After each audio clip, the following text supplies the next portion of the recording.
Welcome, sir. Welcome. We welcome you to the yet another series of Thought on Education on College Dunya. And so, my first question to you would be: what are the key factors that keep you connected with the education sector? So, you have such a huge experience in this sector.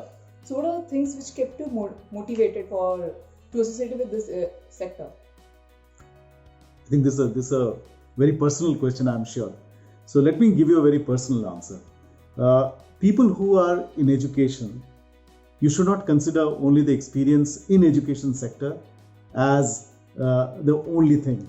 In fact, we all have had our schooling, our college, our institution, our PhD. So if you combine all these, I think I must have spent 40% of my lifetime in education.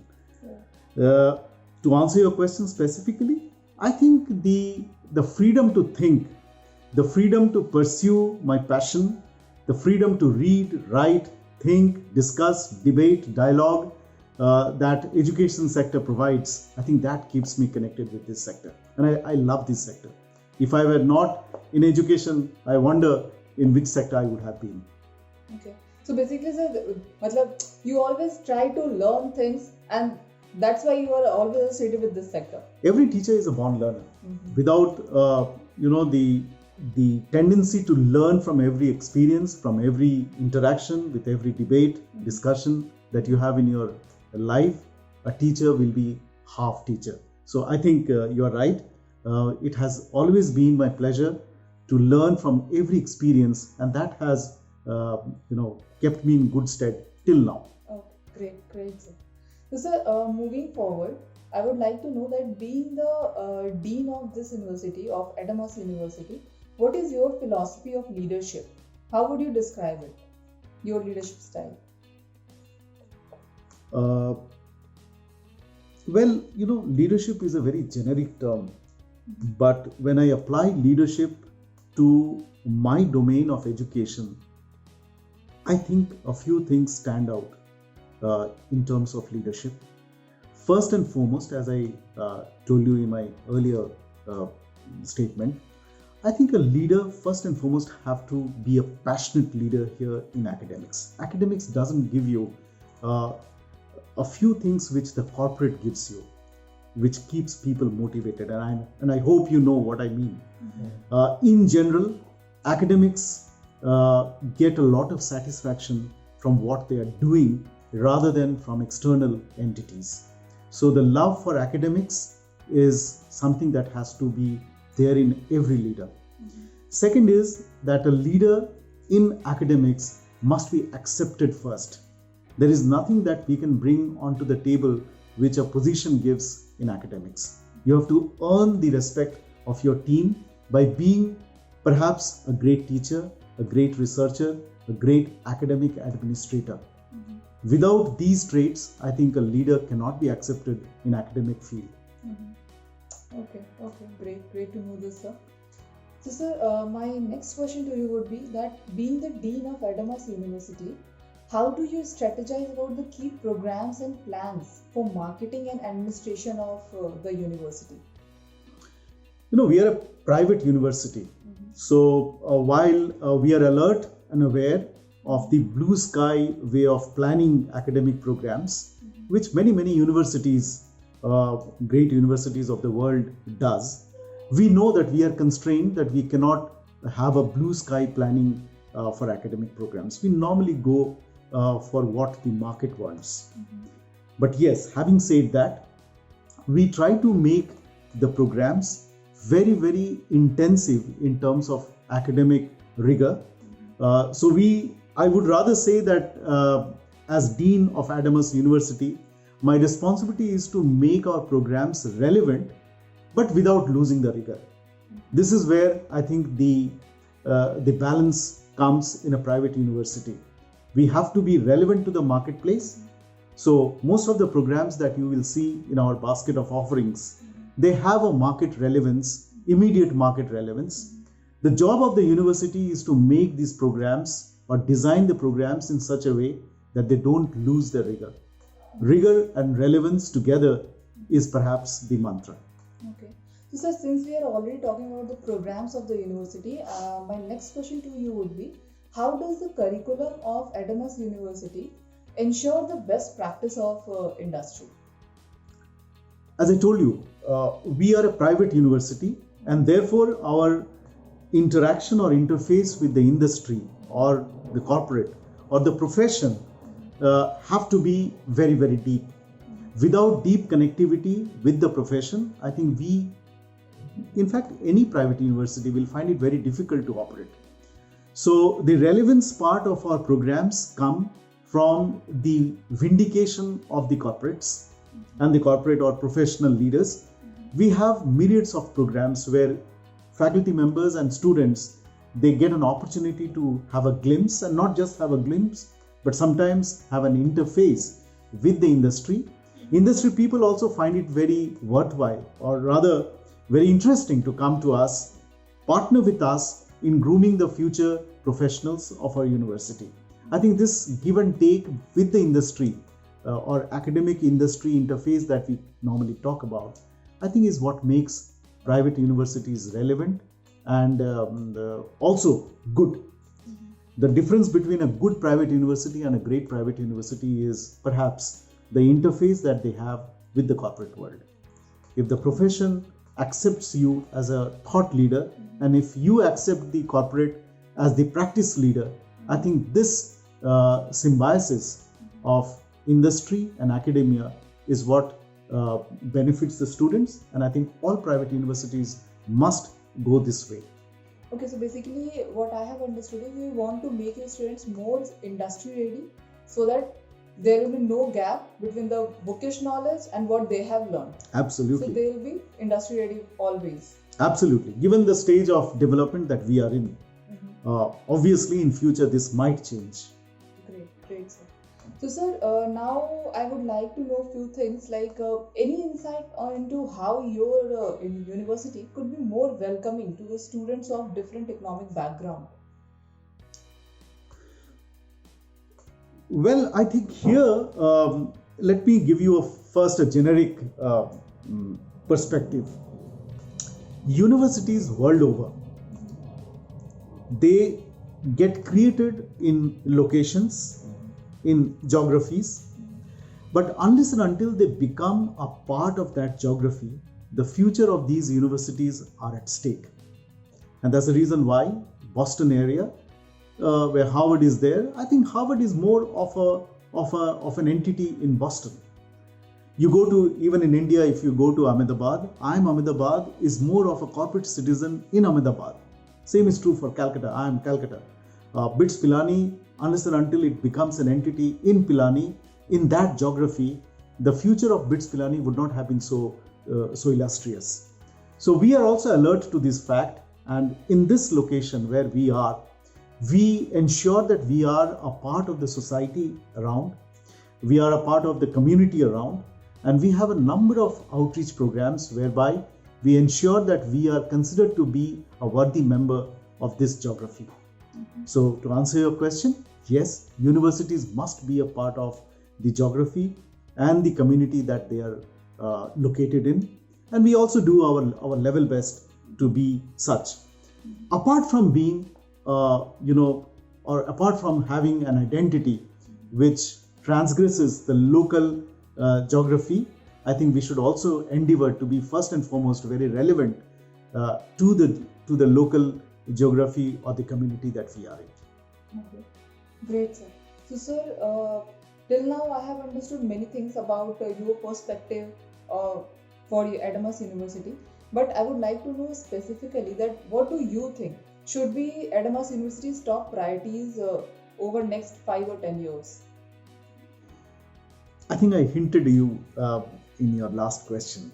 In the next 10 years, I would expect Adamas University, and that is the dream of our founding fathers also, that we should be considered as a university which is a research university. The path from being just a teaching university through a combination of teaching and research, but in the next 10 years or 15 years, I think Adamas University wants to emerge as India's foremost research cum teaching university, where teaching would be as important as research and vice versa. Okay, so sir, now I would like to know, since COVID situation has shaken all of us. So I would like to know that what were the changes faced in this year's admission due to the pandemic? Well, I think we are a part of the world, so we cannot be immune to what was happening to the rest of the world. But I'm so happy to mention here that in terms of admissions, we didn't get any adverse effect. We were more or less very comfortable during our admission season. I think students now have realized that Adamas University gives an opportunity to make a career, to be a good human being, and also to ensure that the corporate and the academia work together.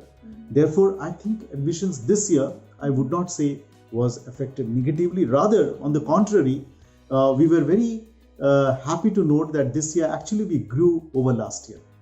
Okay, that's great, sir. So, sir, I would like to know that what would you like people to know about Adamas University which they may not know? We are a nascent university. Actually, in the history of any university, you talk about Cambridge, you talk about Oxford, you talk about any university. In the history of a university or an institution like a university, 5 years is too small a period of time. So we are just about 5 years as a university. Though the founding fathers of this university had a connect with education for the last 35 years. In fact, we are a part of RISE Education, which is a group which has been working in the field of education and training for the last 35 years. But as a university, we are just 5-year-old. And we would like to tell the rest of the world that, well, we have arrived. We are a small baby in this whole academia. But we stand for a few things which are very, very, very, close to our heart. First and foremost is that we want our faculty members and students to be a part of the community that we are in. We want them to be alert to the needs of the society. We want our students to be balanced citizens of this world. They should not be just intellectually superior, but they should also have a heart in their place, in the right place. We are a university which are alert to the fact that India today needs more of job givers and less of job seekers, and therefore incubation, entrepreneurship are very much a part and parcel of our day-to-day life.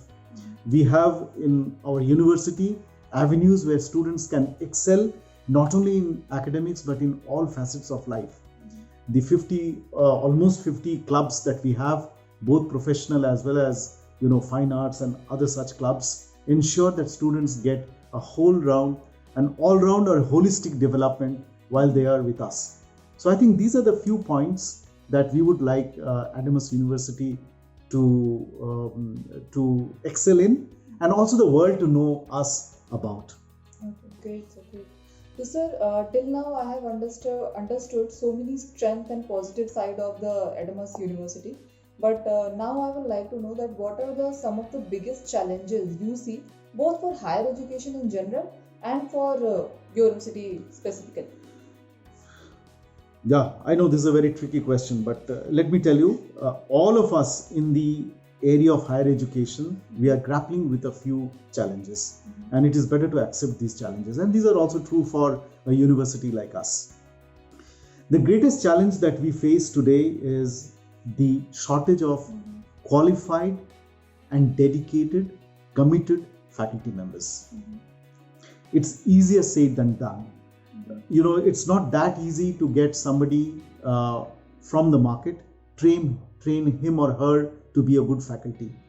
To be a good faculty, the first instinct has to come from within. The motivation has to come from within. And that is the biggest challenge, to get people who are motivated and committed to the future of students.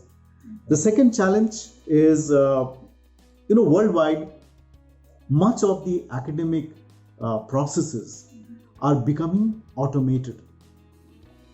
And technology is playing a big role here. Technology is playing a big role. How do we make or keep the process of pedagogy relevant without compromising on the personal touch of a faculty? I think the challenge that is going to be for all of us in the universities is how do we sustain the personal touch of a teacher through pedagogy or through innovations in pedagogy to ensure that we take the advantage of technology but doesn't lose out on the personal touch to the students. These are just two challenges. I am sure if you ask me, a few more challenges are there, but these are things in my mind are the two most important challenges. So, since we are already talking about challenges, I would like to know that what are the things Adamas University has done differently in order to cope up, and also in terms of like COVID. This is perhaps the biggest pandemic everyone has seen and faced. So in light of that, what are the different things Adamas University has done? Of course, I'm not talking about the steps that we have taken specifically to ensure that we come out of the challenges of COVID. I'm sure you must have already seen on our website that we were certified by QS E-Lead as one of the very few universities in the East who could manage to transit completely from offline or face-to-face classes to online classes. Now, these are simple, I would say, simple steps. Going beyond that, I think we are in the process of mitigating quite a few challenges. First and foremost is making all our faculty members comfortable in the new medium. It is one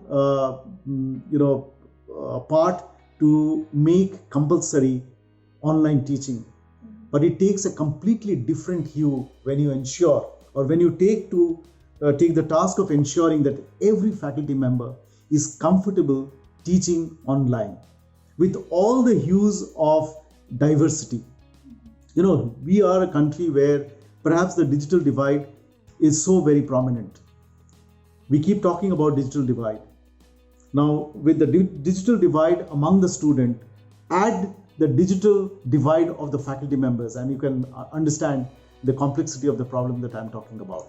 There are faculty members in traditional universities as well as new universities like us, where some of the faculty members are not still very comfortable with the online medium. They feel that they are getting lost from the students. So I think the challenge is to ensure that everybody is comfortable on the new medium. That is perhaps one change. The second change is to also make the students comfortable on the online medium. Remember, online medium, when we transited, or when the whole world transited, I think they had just taken the same pedagogy from one medium to the other. But it is much more than that. In fact, technology provides you quite a few,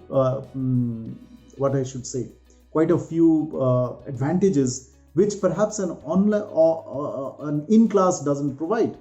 So we have to take advantage of technology, ensure that all the good points of the technology are harnessed, and we have a fantastic interaction in the class.